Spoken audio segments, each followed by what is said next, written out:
Richard E. Byrd, first to blaze an air route to the North Pole, prepares for a similar flight over the bottom of the Earth. For 77 years, the truth about Admiral Richard E. Byrd's Antarctic expeditions lay frozen, locked away in military archives and in the mind of one man.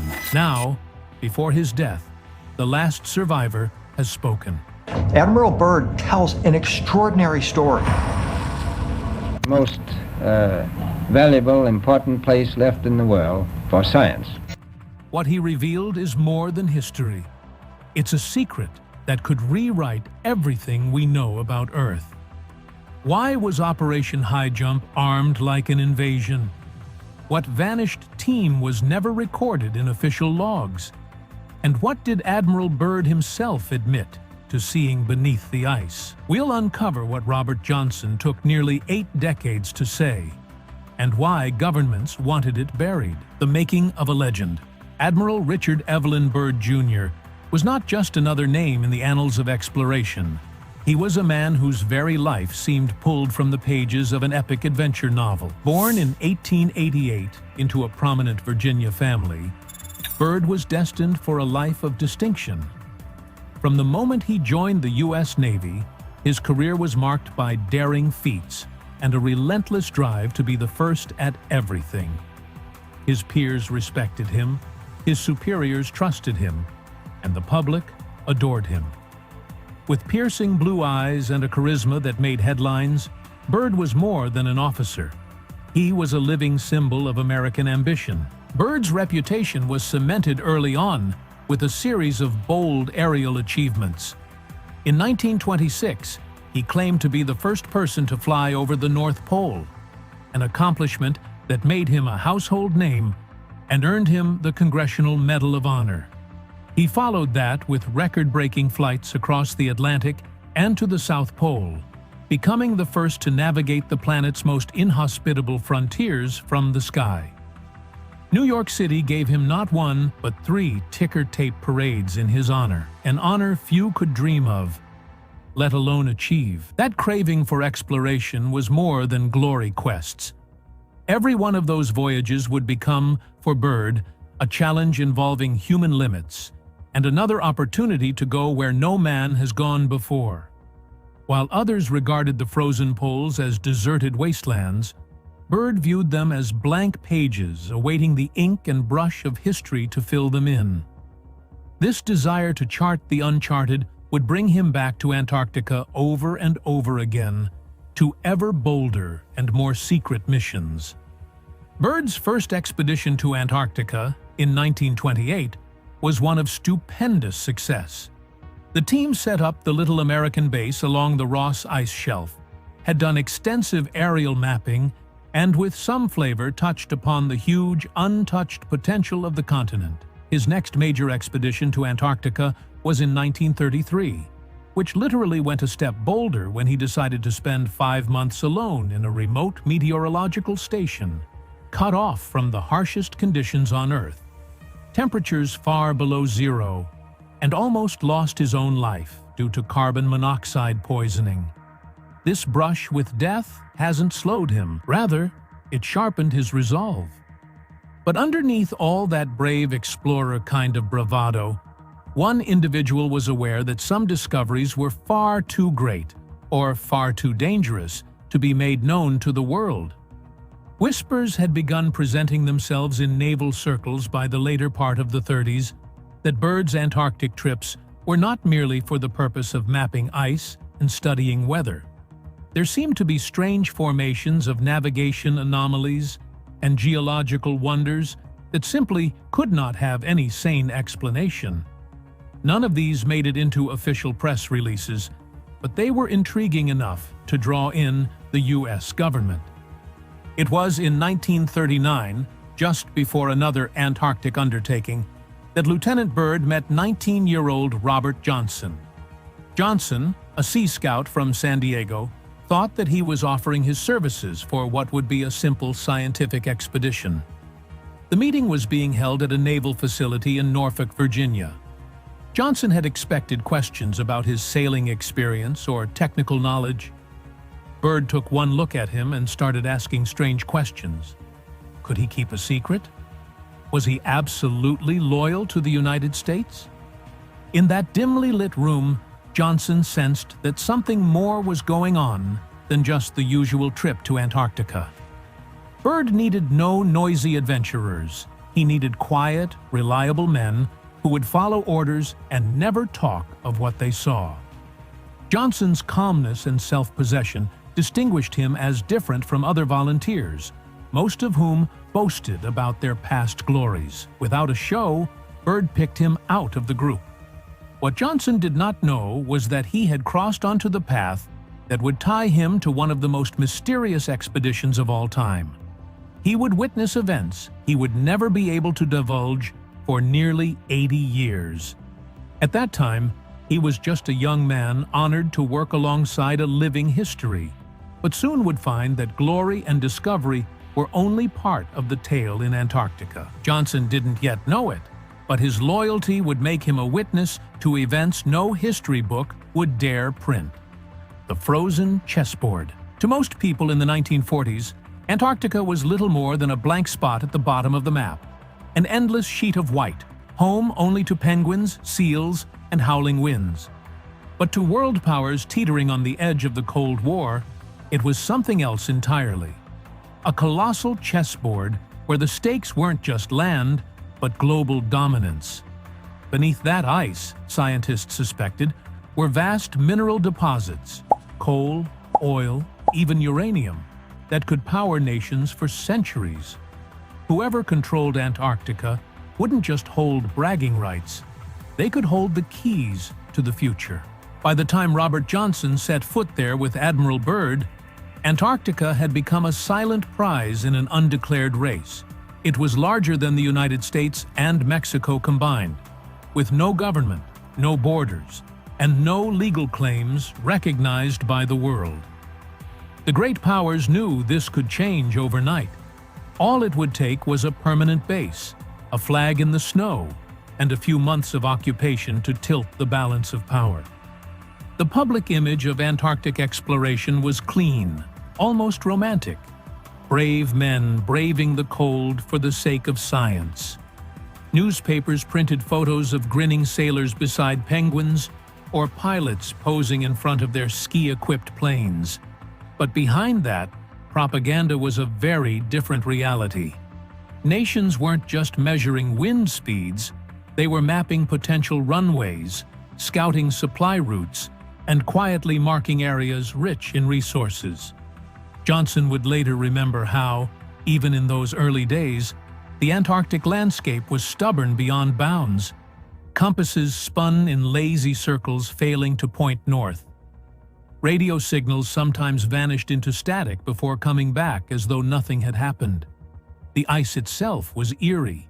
In some places, it was not quite pure white, streaked very lightly, and shimmers like a pearl catching light, and it sometimes looked as if it glowed from the inside. Such would be pretty susceptible to scientific explanation: magnetic interference, atmospheric effects. But the other ones, as Johnson insisted, defied explanation. One flight was characterized by the aurora australis, the southern lights, spiriting its patterns almost as if deliberately, as they contorted shapes that would last far longer than any light could within natural bounds. Old guys who had spent too long out in the field would mutter sometimes that the lights were watching them.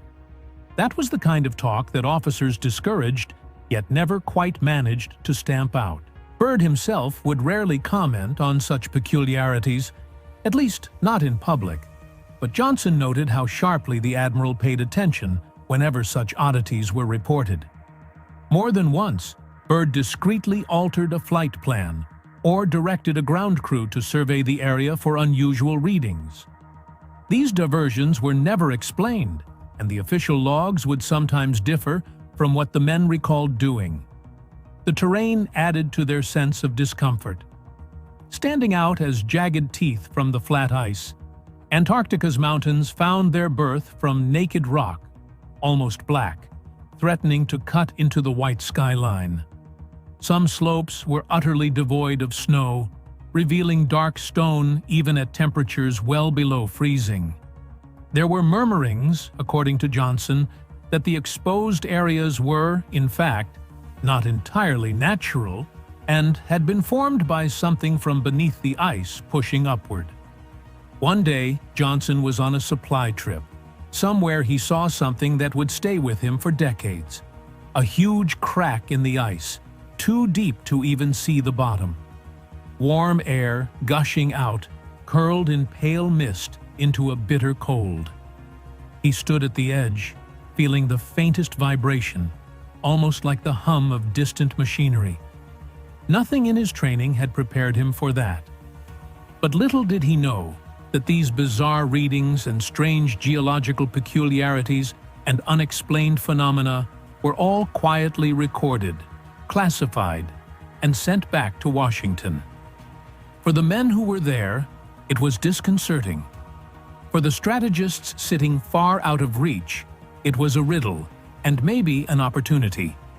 Antarctica was no longer just a frozen wilderness. Rather, it was a contested area in the shadowy struggle for global power, where science walks hand in hand with secrecy. And for this game, Admiral Byrd and his crew were American pieces on the global chessboard. Strange lights and broken compasses were only the beginning. Soon, the U.S. Navy would return with overwhelming force.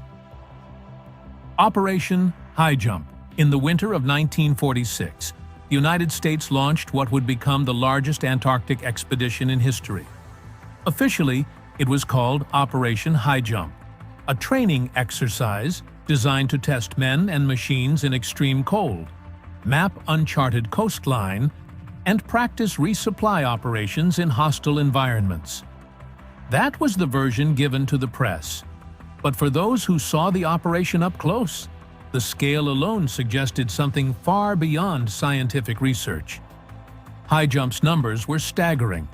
14 ships, including an aircraft carrier and destroyers, 33 aircraft, more than 4,700 personnel, tanks, tracked vehicles, and enough weapons to outfit a small invasion force. You don't send that kind of firepower just to count penguins. To the men aboard, it felt less like a research trip and more like the opening move in a military campaign. Once again, Robert Johnson, who is in his 20s now, has been called up to serve under Admiral Byrd. From the moment he set foot on board, he knew the tread was different. One felt the place had a disciplining quality, almost brittle, as if everyone understood that the mischief extended beyond the mission. The orders were adamant, the movements tracked, and the crew seemed to breathe with a quiet readiness. They seemed to await contact with something or someone. The rumors started even before they arrived at the ice. Whispers about Nazi activity in Antarctica had swirled since the end of the war. German vessels had slipped south, it was alleged, in the last months of 1945 on the way to a hidden base in the polar wilderness. There was talk in the intelligence briefs about geothermal oases out in the open water, and warmth within a ice that could harbor entire facilities. Johnson did not know what to believe or who could be believed, but he knew the Navy was not taking chances. Once the fleet was established in Antarctic waters, the mission activity had two layers. First were the public and recorded activities, such as mapping runs and weather studies, and then there were a few operations that were a little quieter in nature. Some of these assignments were given in person by senior officers, bypassing normal communication channels. Johnson noticed that some aircraft would take off on unexplained missions not scheduled on the day's flight plan and would come back hours later with crews who neither confirmed nor denied what had been observed. By mid-expedition, there had been such an instruction to Johnson's unit to deploy to support the ground team heading toward the mountainous region marked unstable in earlier surveys. The snow melted in distinctly patterned shapes, almost in regular patterns. It almost seemed as if something beneath the surface was radiating heat. Johnson has never forgotten that moment when the men loaded their gear. There was no fear, really, he recalled, just that they were aware they were stepping into the unknown. The team never came back at all. Officially, they were lost due to a crevasse collapse during deteriorating weather, but Johnson knew the weather had been clear that day. The story didn't match up to what those on the ground had seen, or rather, what little they were allowed to see. Almost immediately afterward, the mood on the ships changed. Reports increased, and all but some designated areas were placed off limits, without explanation. Then, as if out of the blue, Operation High Jump ended.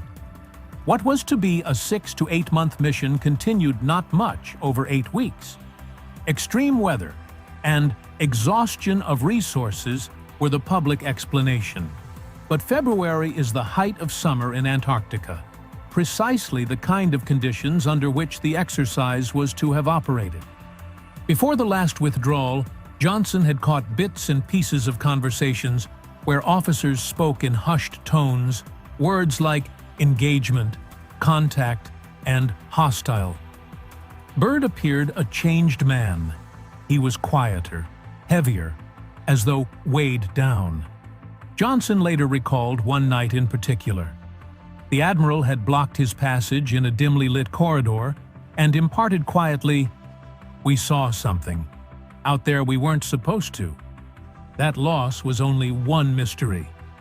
What Byrd saw on a separate flight would remain hidden for decades. The 3 missing hours.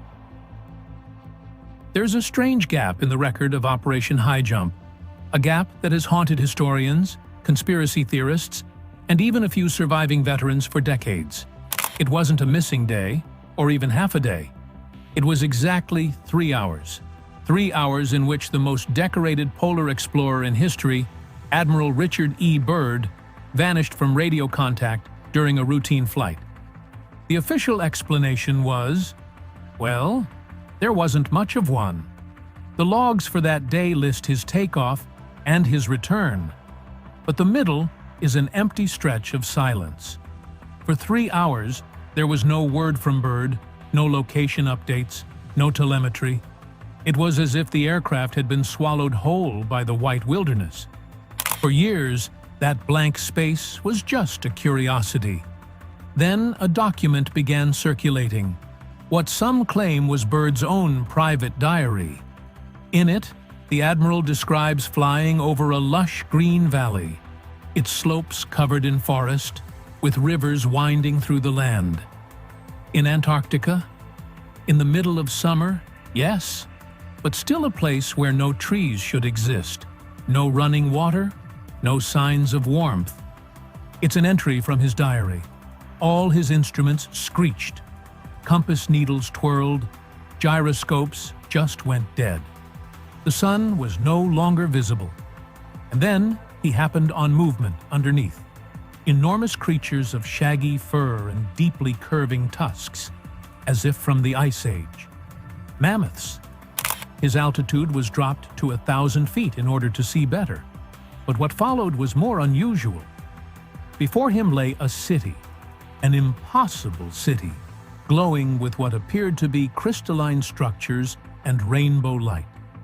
Then, there were the aerial vehicles, the sleek disc-shaped crafts gliding at unearthly speeds alongside him instead of 1940 propeller-driven planes. They carried strange markings. Some said they were swastikas. Others said they were unknown symbols. Either way, they maneuvered with a precision no plane of his time could match. According to the diary, not his own voice came over the radio and not from the carrier ship. It spoke in English, but with an apparently different accent. "Fear not," it commanded. "Follow us and prepare to land." He fought against it, yet his plane was no longer responding. The ship just descended on its own towards the city filled with shimmering lights. The next part in the diary is the one that blurs the line between historical record and legend. Byrd stated he was met by tall, blonde, pale men who led him into a hall with walls of crystal. There, the master was said to have warned him about the threatening path of mankind after having bombed Hiroshima and Nagasaki. The warning was to stop or be destroyed when it became too late. They have scrapped the diary as a made-up one. There's no strong evidence that it was written in Byrd's hand, and it does veer toward being theatrical in its style. But shreds of what was said in the account find a congruence with what Robert Johnson would later, never mentioning things like luscious valleys or crystal cities, say, Johnson remembered Byrd coming back from a solo flight utterly shaken, refusing to say what his exact flight path was. He remembered that very same day being pulled aside for an extra security detail around an area of the ice marked restricted, and he recognized the whispers of an off-limits place Byrd had visited that wasn't on any official map. Johnson's own unrecorded missions would reveal structures that weren't supposed to exist, structures someone destroyed within days. The mission within the mission. Not long after Admiral Byrd's unexplained 3-hour flight, Robert Johnson received orders unlike any he'd gotten before. They didn't come through the normal chain of command. There was no written record, no inclusion on the daily assignment sheet. Instead, an officer delivered them face to face, his tone clipped and his eyes giving away nothing. Johnson and a handful of others, no more than 24 men, were to gear up for a rapid deployment by air. Their destination was pre-surveyed, the officer said, but the coordinates made no sense. The location wasn't on any map Johnson had seen. The aircraft took them deep into the interior, far from Little America Base, and far from the coastal operations that had dominated most of High Jump's official activity.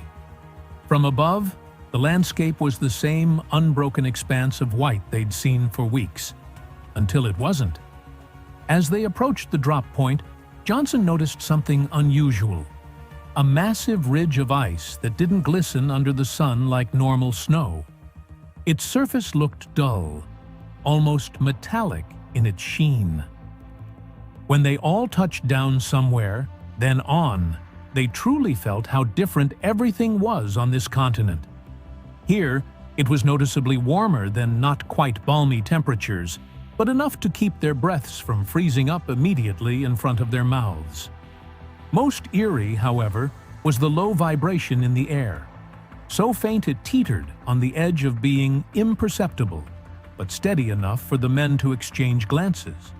Later, Johnson described it as similar to a far-off machinery hum traveling through the ground rather than through the air. At the bottom of the ridge, they found the source of their orders, a long, narrow fissure in the ice, its ends perfectly clean, as if cut by a huge blade. Around it, the snow had melted in straight, geometric patterns, the random irregularity of natural thawing. Inside, however, the fissure opened into a tunnel. Neither were they pure ice, nor were they rock. They were something intermediate, a smooth, curved material that seemed as ancient as it was engineered. Simple orders, really. Investigate, but do not enter. That rule lasted for less than 10 minutes. Maybe it was curiosity driving one of the officers, or just perhaps he figured the rank entitled him. But in any case, he clipped the safety line to his harness and slipped into the opening. The men outside waited, the minutes stretching into an uneasy silence, until the rope went slack. There was no signal, no movement. The man was gone. Another officer volunteered to go in after him, now firmly binding the safety line to his waist. He slipped into the fissure, and, for a moment, it appeared routine until the line snapped taut, then shook violently. They hauled him back up only to find him conscious, but utterly unresponsive. His eyes were open, staring into nothing, his lips slightly parted, but unmoving. He never spoke another word for the rest of his life. It sufficed for the generals. The problem was the immediate withdrawal of the team. They put themselves back on board the aircraft without collecting samples, without taking measures. Johnson's questions got the long, hard look and such a silence that meant he'd do better to not ask again. And yet, what Johnson guarded next was even more unsettling. Proof that someone had been here long before us. The lost files and manufactured silence. When Operation High Jump ended abruptly in February 1947, months ahead of schedule, it wasn't just the ships and planes that left Antarctica. Something else disappeared, the paper trail. In the weeks that followed, reports that should have been archived simply never arrived at their destinations. Flight logs were incomplete or missing altogether. Reconnaissance photographs vanished in transit. Even personnel rosters for certain assignments came back altered, with entire names quietly removed, as if those men had never set foot on the ice. Robert Johnson didn't realize the scale of the purge until years later, but even at the time, he could sense the deliberate effort to close the curtain. The air aboard the ships had shifted. Conversations were shorter, eyes more guarded. The normal banter that filled mess halls after a mission was replaced with silence or sudden topic changes when the wrong person walked in. The explanation given by everyone back in port was as dry and unconvincing as it could ever be. Severe weather, logistical strain, mission complete. No one wasted an explanation about why an operation designed to last between 6 and 8 months would suddenly pack up and then leave after only slightly more than 8 weeks, during the best time of year for Antarctic mischief. Admiral Byrd would hold one last press conference in South America and disappear for months. In it, he gave an unusual warning.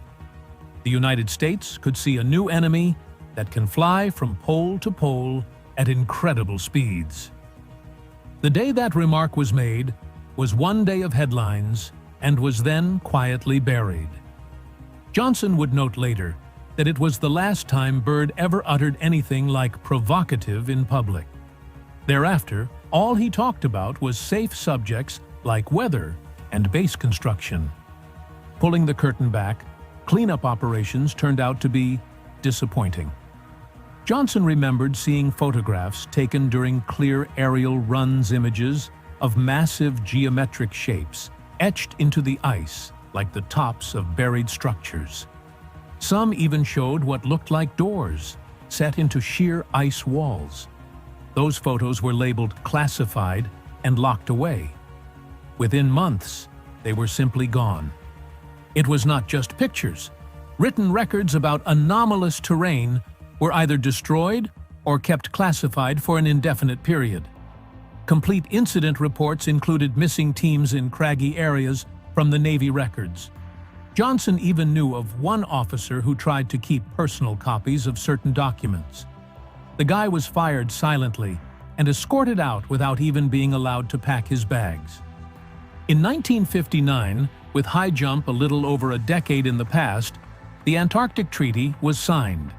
In theory, it was a tremendous example of international cooperation, turning the continent into a peaceful university for scientific research, while forbidding military advancement and resource exploitation.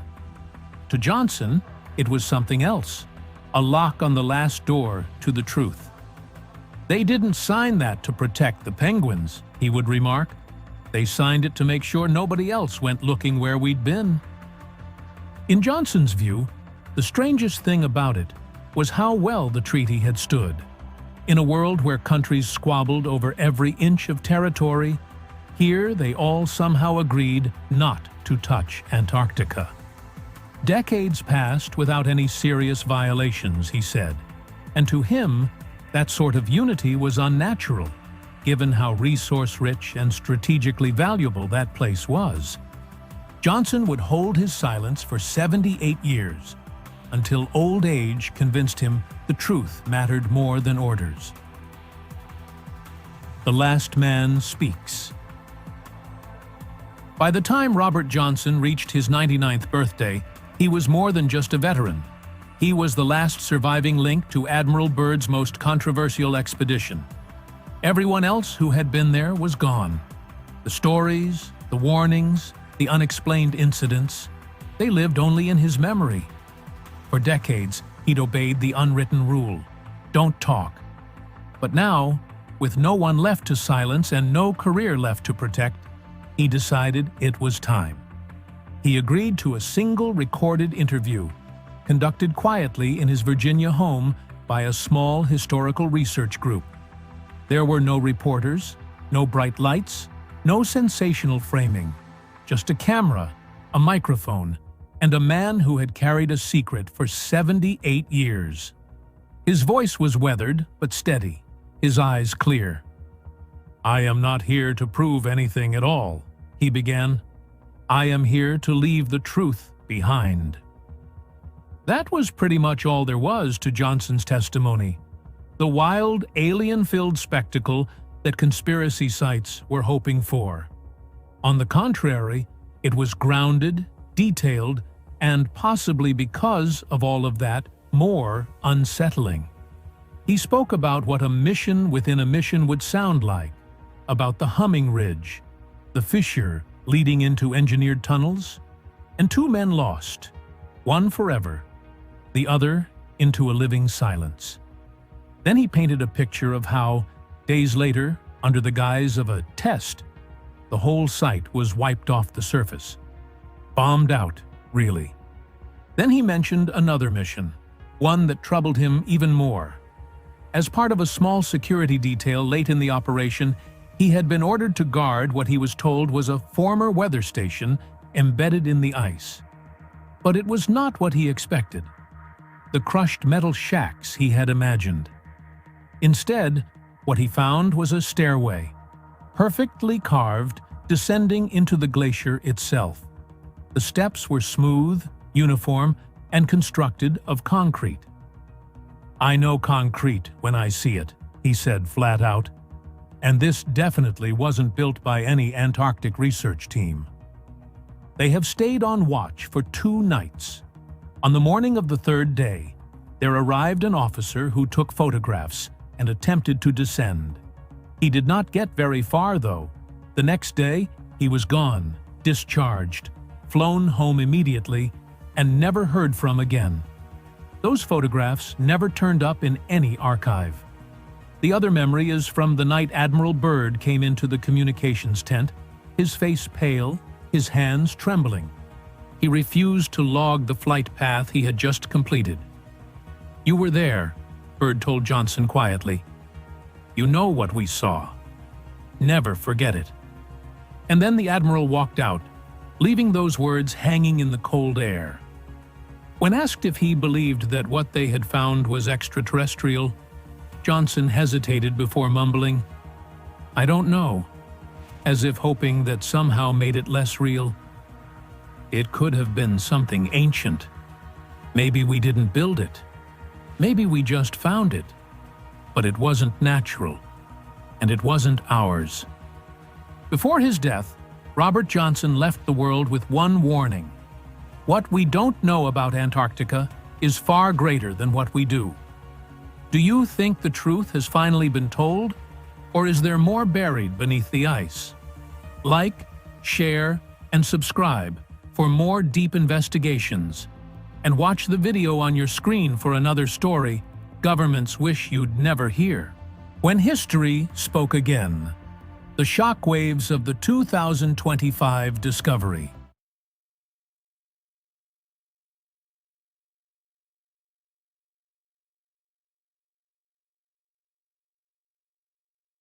This strange new device could produce endless off-the-grid power. Did you know that there's a simple device that generates power right from the ground beneath your feet? Do not buy solar panels or any other energy alternative until you hear about this strange new device. It's the perfect off-the-grid energy source to power your home, especially in case of an emergency.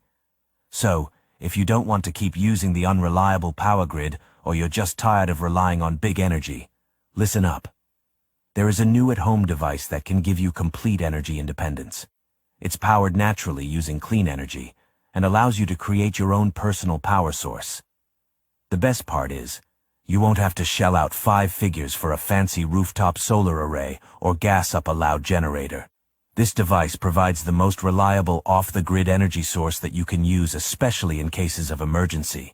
It's completely disaster-proof, lightweight, portable, and you can power just about anything in your home.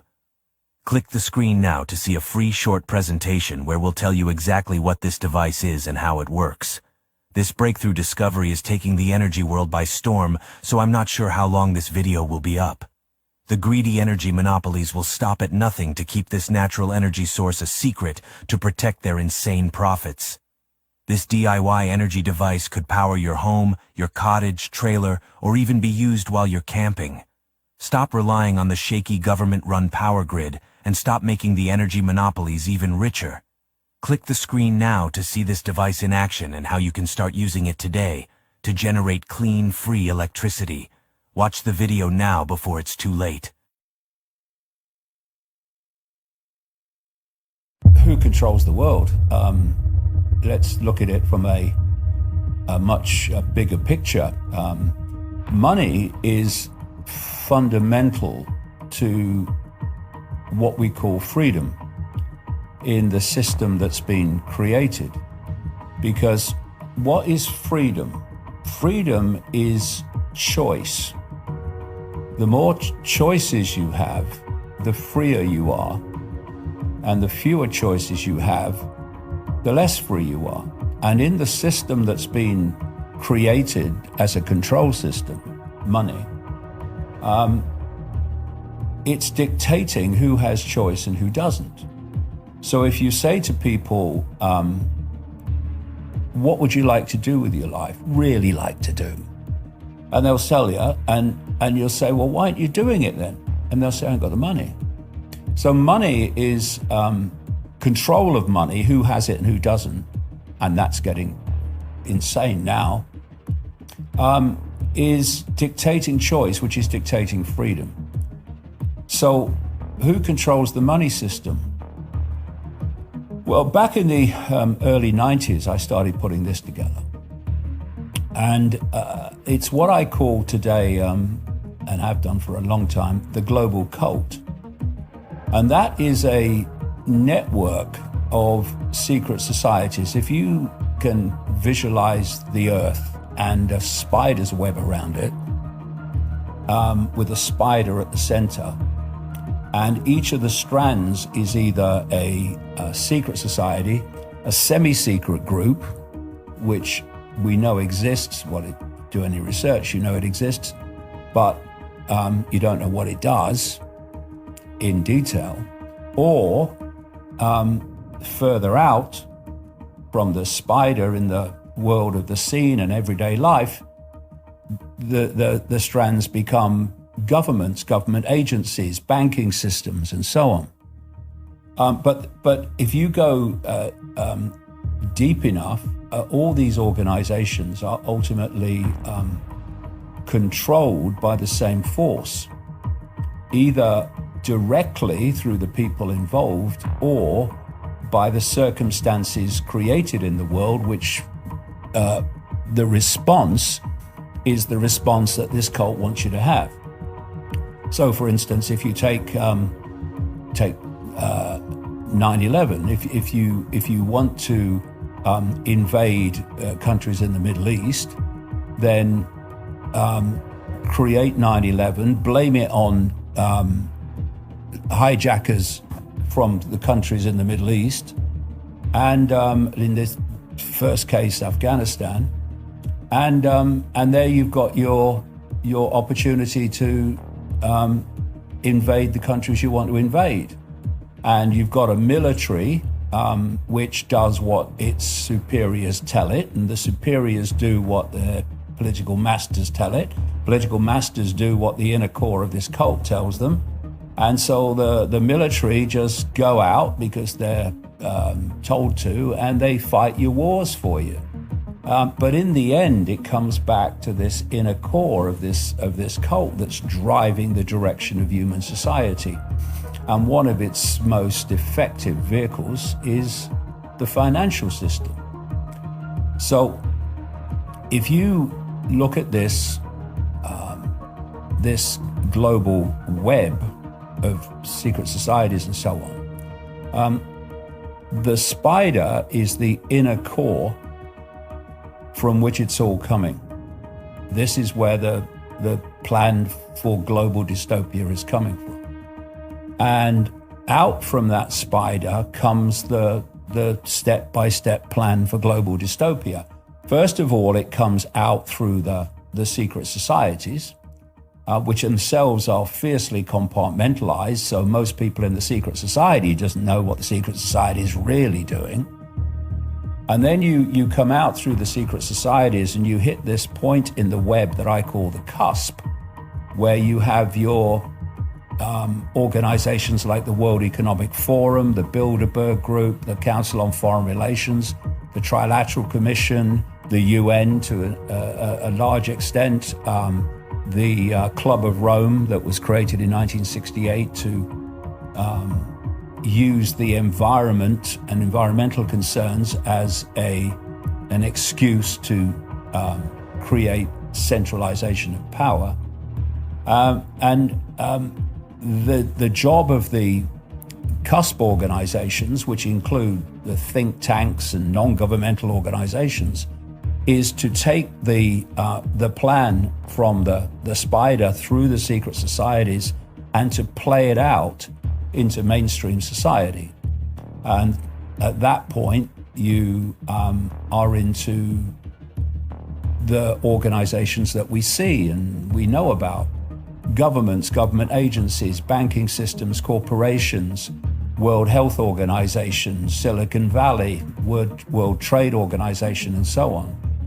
And all these organizations and secret societies and think tanks and all of it, they are fiercely compartmentalized, like I say, so that most people in them don't know what the inner circle knows. And if you go deep enough into the World Health Organization, deep enough into Silicon Valley, deep enough into Big Pharma, deep enough into the regulatory agencies that's supposed to protect us from Big Pharma, you'll hit a point where you hit this web. And at that point, all these organizations that appear to have different roles are actually on the same team, playing out the same agenda. So when the World Health Organization announced what was and how the governments of the world need to react, Silicon Valley starts instantly deleting and censoring those that were putting out a different story to the one coming from the World Health Organization. And if you didn't understand how this web works, you'd say, well, what the hell? You're supposed to be the town square. You're just what should be happening now, the exchange of information, but they were censoring it. Because if you go deep enough into Silicon Valley, into Facebook and Meta, they call it now, into Google, into YouTube, etc., all of which canceled me when it hit and I called it out in 2020, you're hitting the web that the World Health Organization is also attached to. So you've got one section of the web censoring on behalf of another part of the web. And you had big pharma corporations like Pfizer and Moderna. They were going to the regulatory agencies in government, like the Centers for Disease Control in America and the Food and Drug Administration, the MHRA in Britain, and they're like around the world. And they were saying, we want to use our fake vaccine, because it was not by previous criteria, on younger and younger and younger people down to eventually babies. And at each point, the regulatory agencies were saying, yes, And you're going, hold on a minute. On the basis of whether it's safe and effective, you have no idea, but you're giving them permission one after the other all over the world. What's going on? Well, what's going on is you go deep enough in the regulatory agencies and deep enough into big pharma, you're hitting the web, and the web is giving permission to the web to roll out an agenda of the web, which was the fake. And so suddenly mysteries start to disappear, in the sense that why did they do that? Why would they do that? What are they doing that for? And I have a phrase, know the outcome and you'll see the journey. If you don't know the planned outcome, then everything seems random, bewildering. What's going on? Why are they doing that? Why are they doing that? But if you know what the outcome is planned to be, then suddenly the bewildering becomes very clear steps to the outcome. And the outcome is a global digital artificial intelligence controlled dystopia, the like of which and the extreme of which most people couldn't comprehend because they've never experienced anything like it. But it's unfolding by the hour now, faster and faster and faster, because this global cult has been leading us there step by step by step by step by step. And the ultimate goal is the fusion of the human brain, human body with artificial intelligence. So the human brain is controlled by artificial intelligence. What we think is dictated by AI, and our emotional reactions are dictated by AI, and that's the ultimate control, if you think about it. And like I say, money is a massive central system of control, and it controls freedom by controlling choice. And so you have this global cult, which goes back a very, very long time, that created the financial system that we experience today, and we're in the process of going into an even more dystopian one using digital currencies.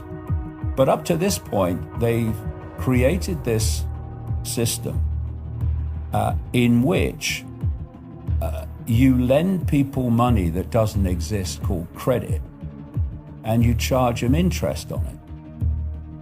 Now, there's many things that come from that. First of all, through fractional reserve lending, and as they call it, the banks and financial institutions are able to lend far more than they have on deposit. Through fractional reserve lending, they only have to have a certain amount in reserve to lend vastly more, and that's called credit. And so they lend you credit, which has never, does not, and will never exist.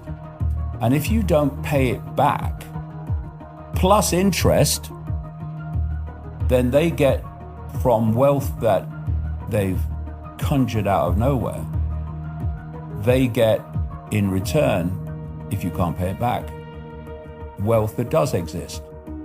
Your home, your business, your land, your possessions, your car, whatever.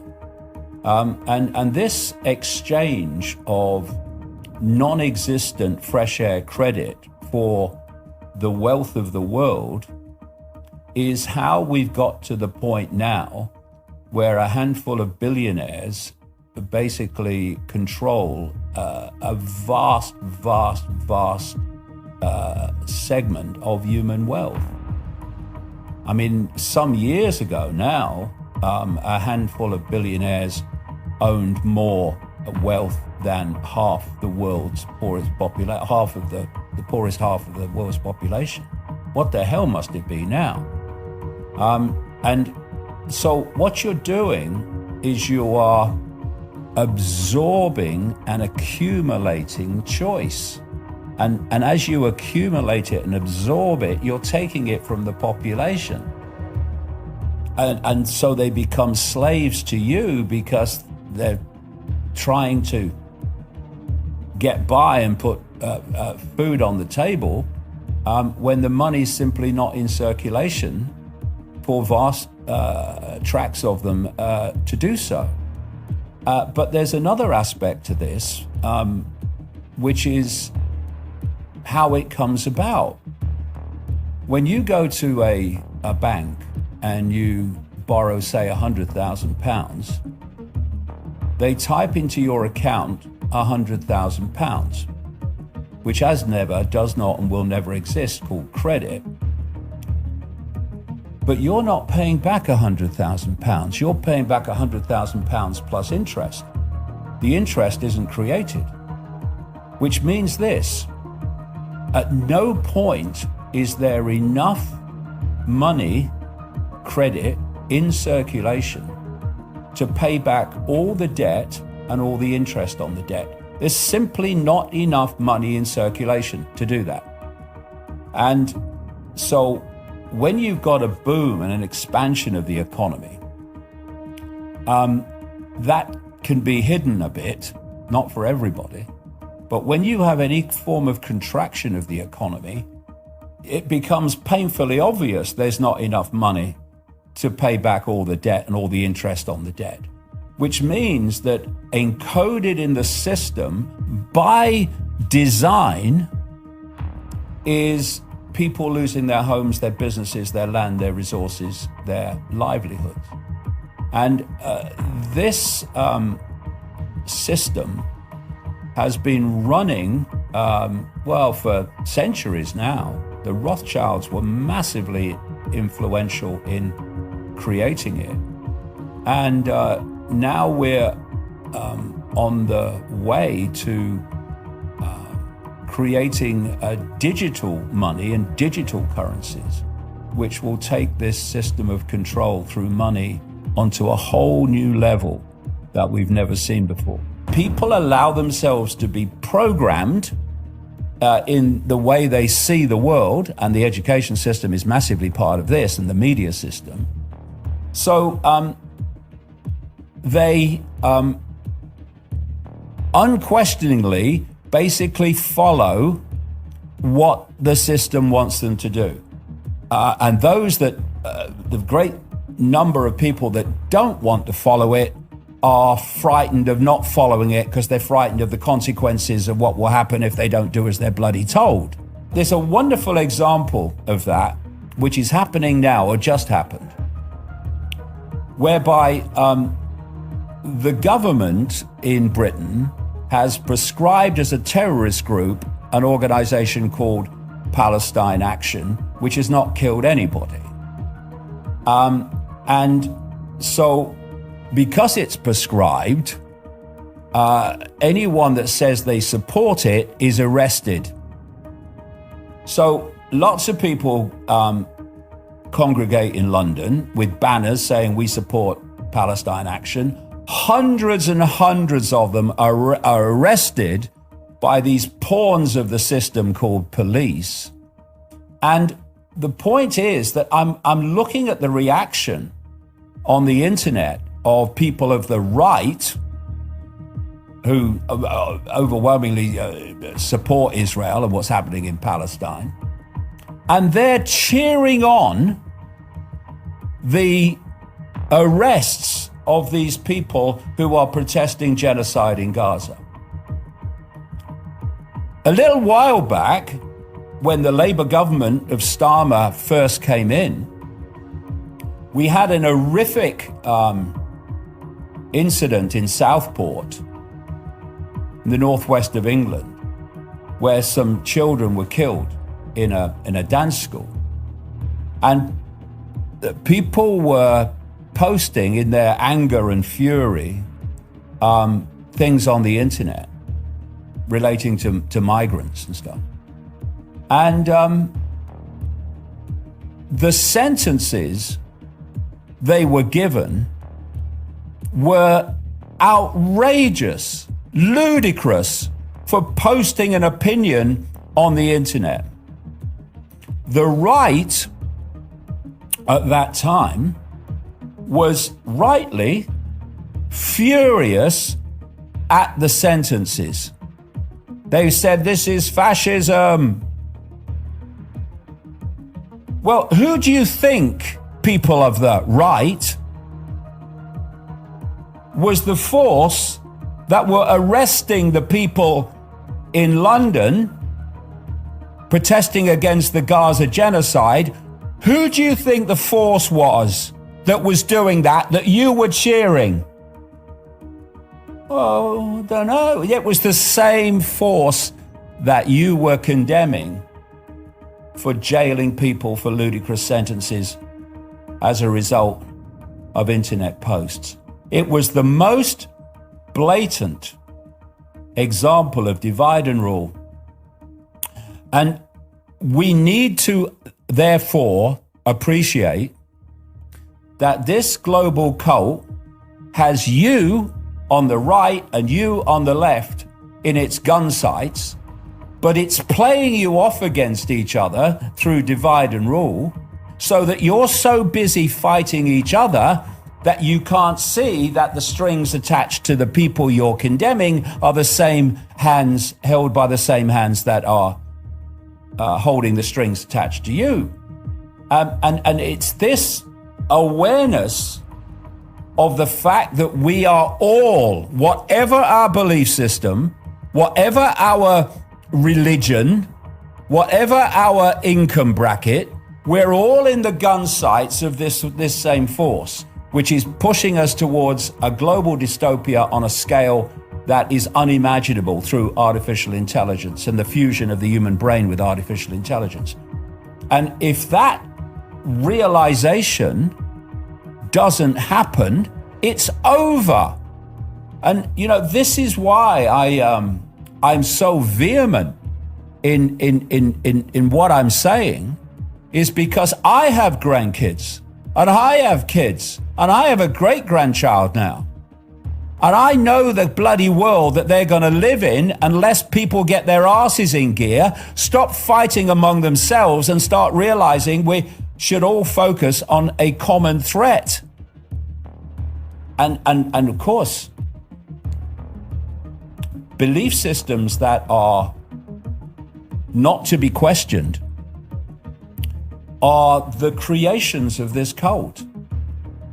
Because if expanding your mind to see the scale of what's happening is the answer and the response that comes from that, if that's the answer and this cult doesn't want you to have the answer, then it wants you in some form of myopia beyond which you won't go. So they get some of you to identify belief system with the political right. Hey, the deep state are the Democrats. And they get the left to self-identify with their belief system beyond which they won't go. And then they play the belief systems off against each other. Politics is basically a religion. So look at religions. If you're a Christian, then, and you are unquestioningly a Christian, then there's areas of research where you will not go because it will breach your Christianity belief system. If you're a Muslim, there's vast areas that you will not go because it will breach your Muslim belief system. Same if you're a Hindu or whatever. Same if you're of the political right or the political left. And what does that mean? It means people are self-limiting their sense of the possible so that they don't see it's targeting all of us. Yes,